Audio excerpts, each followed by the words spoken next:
ಮತ್ತೆ ಮೀಟಿಂಗ್ ಮಾಡಿದ್ರೆ ಒಂದ್ ಕಡೆ ಸೇರಿ ಮೀಟಿಂಗ್ ಮಾಡಿದ್ದಾರೆ ಮೀಟಿಂಗ್ ಮಾಡಲೇಬಾರ್ದ? ಅಲ್ಲ ಸರ್ ಅಲ್ಲಪ್ಪ, ನೀವು ಯಾರು ಇಬ್ಬರು ಸೇರ್ಕೊಂಡು ನಾನು ಇವನು ಮಾತಾಡ್ಕೊ ಬಂದಿದ್ದೀವಿ ಈಗ 3 ಜನ.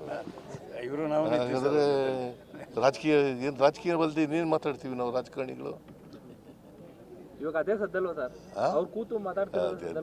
ನೀವು ಗ್ರಹಿಸಗಳಿದೆಯಲ್ಲ ಊಹೆ, ಆ ಊಹೆ ತಪ್ಪು.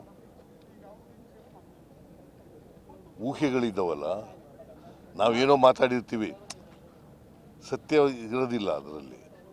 ಅದನ್ನ ಸತ್ಯಕ್ಕೆ ವಿರುದ್ಧವಾಗಿ ನೀವು ಮಾಡ್ತಾ ಇರ್ತಕ್ಕಂಥದ್ದು, ಊಹೆ ಮಾಡ್ತಾ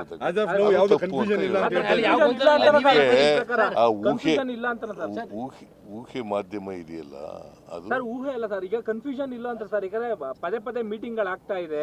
ಎಲ್ಲಿ ಮೀಟಿಂಗ್ ನಿನ್ನೆ ಆಗಿದೆ ಸರ್, ನಿನ್ನೆ ಯಾರು ಸತೀಶ್ ಜಾರಕಿಹೊಳಿ ಕೇಳೋ ಅವ್ರನ್ನ ಏನಂತ ಮಾಡಿದ್ದಾರೆ ಅಂತ. ನನ್ನ ಪ್ರಕಾರ ಮೀಟಿಂಗ್ ಮಾಡಿದ್ರೆ, ಊಟ ಮಾಡಿದ್ರೆ ಅದು it is not A politics, it is not against the interest of the party.